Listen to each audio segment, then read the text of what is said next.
আসসালামু আলাইকুম সবাইকে। আশা করি সবাই ভালো আছেন এবং সুস্থ আছেন আশা করি।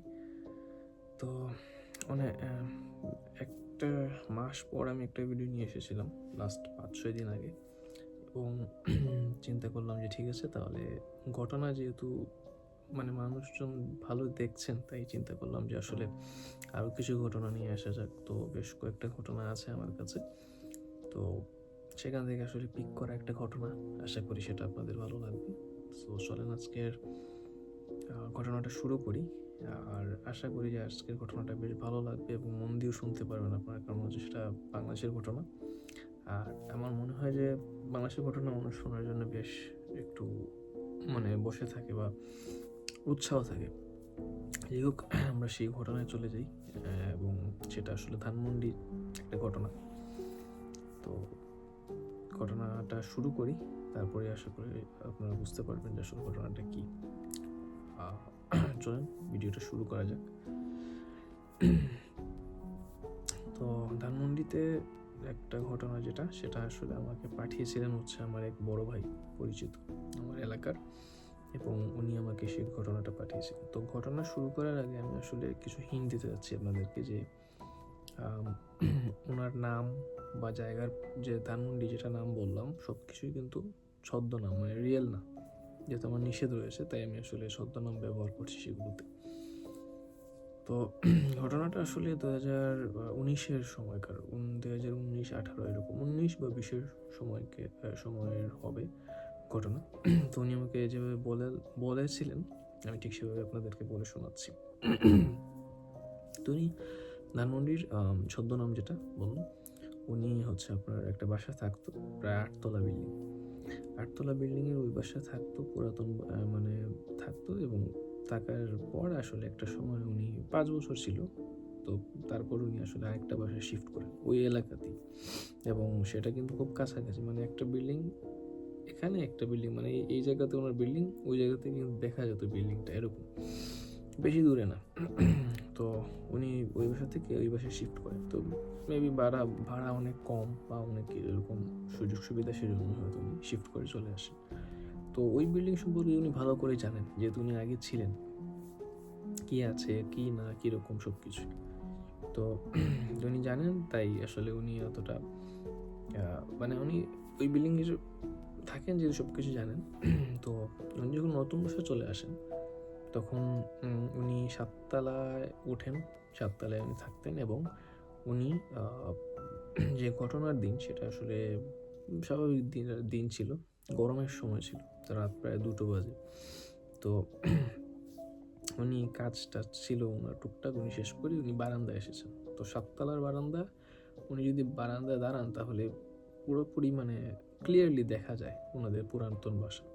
তো উনি মাঝে মধ্যে আসলে গল্প গুজব করেন পরিবারের সাথে, যে বা সাথে ওনার ফ্যামিলি, ওনার ওয়াইফ, বাচ্চা, তাদেরকে নিয়ে আসলে, বা আর কেউ আসলে ওনারা বলেন যে এই যে আমাদের বাসায় এখানে ছিলাম 5 বছর, এরকম। তো একটা সময় যেটা হয়, যে ঘটনার দিন আমি চলে যাই, ওই সময় রাত 1টা 2টার মতো। উনি ছিলেন ওই বাসার বেলকনিতে, বারান্দায়, 7তলাতে। তো ওই 7তলা থেকে উনি যেটা আসলে ফলো করেন গরমের সময়, তো ওনার স্বাভাবিকভাবে আসলে তাকালেই, এরকম নর্মালি তাকালেই চোখ যায় ঠিক চোখের সামনে, অনেক দূরে, বাট উঁচু উঁচু বিল্ডিং আছে, বাট ওই বিল্ডিংয়ে স্বাভাবিকভাবে চোখ যায়। তো উনি যেটা লক্ষ্য করেন সেটা হচ্ছে যে উনি দেখেন যে রাত 1টা 2টা বাজে, ছাদের উপর আসলে 2টা মানুষ হেঁটে হাঁটছে, 2টা মানুষ হাঁটাহাঁটি করছে, এরকম উনি দেখতে পাচ্ছেন। তো উনি জিনিসটাকে আসলে স্বাভাবিকভাবেই নেন, বাট একটু ওনার খটকা লাগে বা সন্দেহ বলা যায়, বা একটু আসলে কিউরিওসিটি লাগে যে আসলে রাত 1টা 2টা বাজে, এখন ছাদের মধ্যে আসলে কে হাঁটাহাঁটি করছে, আমি বুঝতে পারছি। কারণ হচ্ছে উনি ওনার ভাষ্য মতে উনি যেটা বলেন যে বাড়িওয়ালা সন্ধ্যার পর কোনো ভাড়াটিয়াকে কিন্তু চাবি দেয় না, এবং তার থেকে বড় বিষয় হচ্ছে উনি নিজে দিনের বেলা, যদি দিনের বেলা অনেক সময় লাগানো থাকতো ছাদে, তো উনি যেটা করতেন যে ওই বিল্ডিংয়ের উপরে কিন্তু মসজিদ ছিল, তো মসজিদের ইমাম সাহেব থেকে চাবিটা নিয়ে, চাবি খুলে তারপর উনি ছাদে যেতেন, এরকম সিস্টেম ছিল। বাড়িওয়ালা সহজে চাবি দিত না কাউকে। উনি যত 5 বছর ছিলেন ঠিক তত বছর। তো উনি একটু চিন্তাও করেন, আবার একটু ভাবেন যে আসলে কী ব্যাপার, দুইটা মানুষ দিকে হাঁটতেছে, আপনি চিন্তা করেন যে আসলে হয়তো বা ডায়াবেটিক্সের রোগী, হয়তো ওনার বাড়িওয়ালারই কেউ হবে, রাতে হয়তো চাবি দিয়ে উঠে তারপর হাঁটাহাঁটি করতেছে, এটা স্বাভাবিক, জাস্ট ঠিক নর্মাল, উনি নেন। তো দুজন মানুষ হাঁটাহাঁটি করছে, উনি দেখতে পাচ্ছেন, কিন্তু ইনি এটাও চিন্তা করছেন যে আসলে বাড়িওয়ালা তো সহজে চাবি দেয় না, তাহলে এটা কীভাবে সম্ভব। তো যাই হোক, হতে পারে। তো উনি জাস্ট চোখটা ফিরিয়েছেন অন্যদিকে, গরমের সময় উনি জাস্ট বাইরে ভিউ দেখছেন, বাতাস খাচ্ছেন এরকম। চোখটা ফেরানোর পর 4 সেকেন্ড কি 5 সেকেন্ডের জন্য চোখ ফিরিয়ে আবার উনি ওই বিল্ডিংয়ের দিকেই আবার চোখ ফেরান। এখন দেখা যায় মানে ওনার চোখের সামনে যে মানুষ সংখ্যা বাড়ছে, মানে 2 জন 4 জন 6 জন 8 জন 10 জন 12 জন এরকম করতে করতে পুরো ছাদ ভর্তি হয়ে গেছে। এটা কিন্তু ওনার চোখের সামনে হচ্ছে, ছাদ ভর্তি হয়ে গেছে মানুষে। এমনকি ছাদের উপরে কিন্তু টাঙ্কি একটা জায়গা আছে ওনার ভারসাম্যতে, সেই জায়গাটাও ফিল আপ হয়ে গেছে মানুষে। মানে উনি স্পষ্ট দেখতে পাচ্ছে মানুষ চলাফেরা করছে, প্রচুর মানুষ হয়ে গেছে, এবং 2 জন থেকে আস্তে আস্তে বাড়ছে মানুষ, এবং হাঁটাহাঁটির পর্যায়ে শেষ করে এখন মনে হচ্ছে যে প্রতিযোগিতা লাগানো হয়ে গেছে, মানে প্রতিযোগিতা লাগিয়ে দিয়েছে একজন আরেকজনের সাথে, কে কার আগে যাবে, কে কার আগে চলবে, এরকম একটা প্রতিযোগিতা চলছে, মানে দূর থেকে সেটা দেখছেন। তো উনি যেটা বলেন যে প্রায় উনি 10 মিনিটের মতো উনি স্টাক ছিলেন, স্টপ একটা জায়গায়, ফ্রিজ হয়ে গেছেন, ওনার চিৎকার বের হচ্ছে না, উনি কিছু বলতেও পারছেন না, কারণ এই দৃশ্যটা দেখার। তারপর উনি যখন স্বাভাবিক হয়ে যান ওই দৃশ্যটা দেখার পর, প্রায় 10 মিনিটের মতো উনি স্বাভাবিক হয়ে যান, কিন্তু স্বাভাবিকটা আসলে উনি এমনিতে হন নাই, ওনার পরিচিত অনেক ভাই ছিল, তো উনি নাকি মানে ওনাদের বাসায় বেড়াতে আসছিল, ফুফাতো ভাই না মামাতো ভাইয়ের কথা বললেন উনি, আমি আই ডোন্ট নো, উনি এক্সাক্ট আসলে বলেন নাই। ও ঝাঁকি দিল ওকে যে কি দেখো, কি ভাই, কি প্রবলেম, কি এরকম ঝাঁকি। তো তখন উনি একটু সেন্স আসছেন, উনি একটু চকমকিয়ে উঠছেন, এবং উনি ওকে বলেন না কিছু না, ঠিক আছে। আবার উনি যখন তাকায় ওই বিল্ডিংয়ের দিকে, এখন আর কোনো কিছু নেই, সব ভ্যানিশ, একটা মানুষও নাই, সব ভ্যানিশ, জাস্ট 1 থেকে 2 সেকেন্ডের মধ্যে হবে, মানে দেখেন সব ভ্যানিশ হয়ে গেছে। যাই হোক, এটার পর উনি আসলে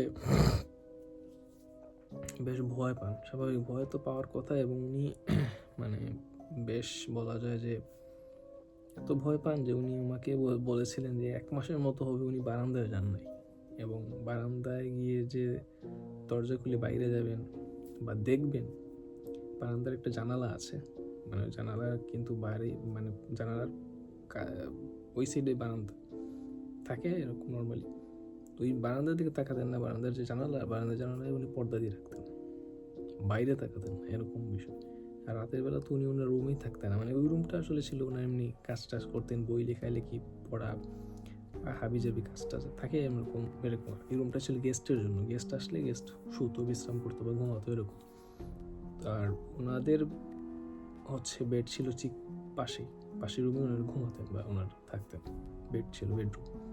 আর এই রুমে ওনারা থাকতেন না, এমনি জাস্ট নর্মালি আসলে সময় কাটাতেন এবং জলে যেতেন, ঘুমানোর টাইমে কিন্তু ওখানে ঘুমাতেন। তো এরপর থেকে 1 মাসের মতো উনি আসলে ওই বারান্দায় যান নাই এবং সাহস পাননি যাওয়ার জন্য, এবং তারপর মোটামুটি চিন্তা করেন যে আসলে একটু কথা বলা দরকার, কী বিষয়, এরকম তো হয় না, ওনার বাসাতে তো এরকম ছিল না। তো তখন উনি হচ্ছে ওই যে ইমাম সাহেব, যিনি একবারে বললাম যে আসলে মসজিদের একবার টপ ফ্লোরের দিকে, ছাদের নিচের তলায় এখানে ইমাম সাহেব থাকে, ওনার সাথে উনি কথা বলেন যে আমি তো আপনার থেকে বেশিরভাগ সময় চাবি নেই, ছাদ খুলে আসলে যাই, আপনি জানেন বাড়িওয়ালা থেকে চাবি পাই না, আমি বাড়িওয়ালা সহজে দেয় না, তো আপনি ইমাম সাহেব আপনার কাছ থেকে চাবি নিয়ে আমি কিন্তু ছাদে উঠি বা ইয়ে করি, তো আপনি কি রাতে বেলা হাঁটাহাঁটি করেন কিনা বা এরকম, উনি কিউরিওসিটি নিয়ে জিজ্ঞেস করছিলেন। তো উনি বললেন না, আমি তো রাতে হাঁটাহাঁটি করি না, আমার তো কোনো প্রবলেম নেই, রাত হলে তো ঘুমাই যাই, আর আমার ঘুম অনেক আগে, 10টার আগে আমি ঘুমিয়ে পড়ি, ফজরের সময় উঠতে হয়। তো উনি চিন্তা করেন আচ্ছা ঠিক আছে, এটাও ঠিক। তারপর উনি একটু মানে সাহস করে ওনাকে সব ওনার সমস্যাটা খুলে বললেন যে আমি এরকম গতকালকে এরকম দেখলাম।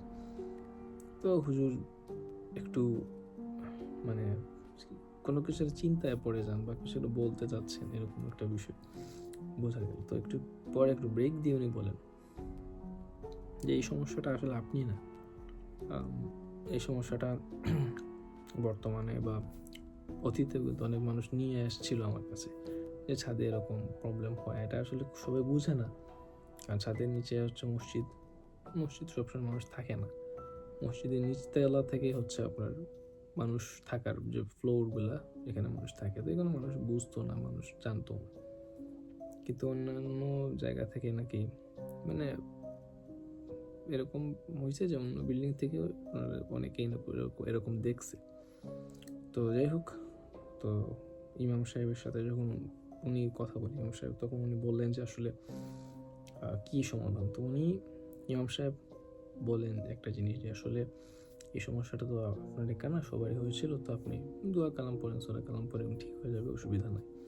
কিন্তু সমস্যাটা যেটা, সেটা হচ্ছে যে বাড়িওয়ালা একটা সময় আসছিল ইমাম সাহেবের কাছে এবং এসে বলেছিল যে আমার বাড়ি বানিয়েছিলাম, তো বাড়িতে এরকম এরকম ছিল, বাড়ির পাশে একটা নিম গাছ ছিল, এই নিম গাছটা গা ঘেঁষে, বাড়ির গা ঘেঁষে বড় হয়েছিল, এবং নিম গাছের যে উপরের যে আমি নিম গাছ বলছি, তেঁতুল গাছ ছিল, তেঁতুল গাছের যে পুরো যে আপনার যে মানে গাছটা বড় হয় যখন সে মানে তার আকার যে ধারণ করে বড়, সেই বড় আকার ধারণটা করেছিল ঠিক সে ছাদের উপরেই বলা চলে, বা ছাদের পাশে, বা ছাদের একটা কোনায় আসলে ছিল সেই তেঁতুল গাছে, মানে ছাদে উঠলে তেঁতুল মানুষ খেতে পারবে, এরকম আর কি একটা সিচুয়েশন। তো উনি নিজেও বলেন যে এরকম তেঁতুল গাছ তো স্বাভাবিক, আসলে টুকটাক জিনিস থাকবে, খারাপ জিনিস, এগুলো আসলে মানুষের একটু অসুবিধা করবে, এটা স্বাভাবিক। তো উনি বাড়িওয়ালাকে এই জিনিসটাই বলেন, এবং বাড়িওয়ালা তা সব মেনে বাড়িওয়ালা সিদ্ধান্ত নেয় যে আসলে কাউকে আর চাবি দেওয়া যাবে না, খুব ইমার্জেন্সি না হলে চাবি দিয়ে ওঠা নিষেধ, দিনের বেলাতেও, আর রাতের বেলা সন্ধ্যার পরে চাবি দেওয়া যাবেই না, টোটালি নিষেধ পুরোপুরি। তারপরও যার কথা বলছি উনি আসলে ইমাম সাহেব থেকে বললাম যেরকম চাবি নিয়ে আসলে করতে, তো এরকম ছিল বিষয়টা। তো তারপর হুজুর বললেন যে উনি নিজে আমার কাছে এসেছেন এবং আমাকে ঘটনাটা শেয়ার করেছেন। তো এই ছিল আর কি। এই ঘটনার জন্য আসলে আপনার সাথে বা ওনার সাথে এরকম ঘটেছিল, এবং আপনাকে হয়তো উনি বলতে চান নাই, সেজন্য উনি বলেননি, এবং আপনি যেটা দেখেছেন এটা বলা যায় অনেকটা সত্যি। তো যাই হোক, এটাই ছিল আসল ঘটনা। উনি ওটা বলার পর উনি বললেন যে ওই জায়গা থেকে চলে গেছেন, ওই জায়গা থেকে কোনো উনি নাই, কিন্তু এটা একটা ইন্টারেস্টিং ঘটনা ওনার জন্য। এবং উনি বেশ বলা যায় যে উনি আমাকে বলেছেন যে বেশ ভালো রকমের ভয় উনি পেয়েছিলেন, এখনও ওনার মনে পড়লে হাসি উঠে ওই জায়গাটা। তো যাই হোক, ইমাম সাহেবের কথা বা ইমাম সাহেবের ইয়েতে উনি এখন সুস্থ স্বাভাবিক আছেন, অসুবিধা নেই, এবং বেশ ভালো আছেন। তো এই ছিল ঘটনা, এবং আপনাদের সাথে হয়তো পরবর্তীতে নতুন কোনো ঘটনা নিয়ে ইনশাল্লাহ হাজির হব। দেখা যাক কী ঘটনা পাই। ঘটনা আছে, বাট আসলে আমি পিক করতে হয় যে কোন ঘটনাটা আপনাদেরকে শোনালে আপনাদের ভালো লাগবে সেটা। তো দেখা যাক, আশা করি যে নতুন ঘটনা আসবে এবং নতুন ঘটনা আপনাদের ভালো লাগবে, এবং চেষ্টা করবো বাংলাদেশের ঘটনা নিয়ে আসার জন্য বেশিরভাগ সময়, কিন্তু সবসময় আসলে পারা যায় না, কারণ বাংলাদেশের ঘটনা আপনি যা অনেক ঘটনা পাবেন, সেখান থেকে একটা দুটো বা তিনটা সর্বোচ্চ আপনি পিক করে রাখবেন, যেগুলো আপনি মানে স্বাভাবিকভাবে শোনাই।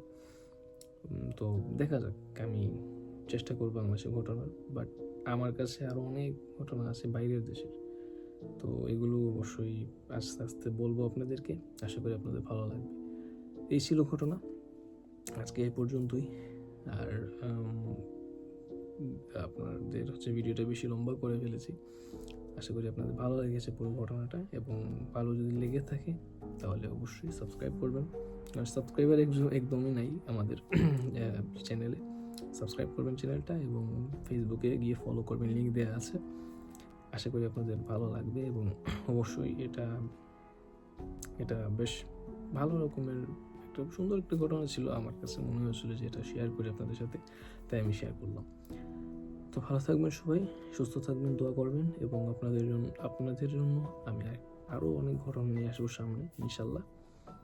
আজ এই পর্যন্তই, আর আপনাদের সাথে দেখা হবে নেক্সট কোনো ভিডিওতে। আসসালামু আলাইকুম।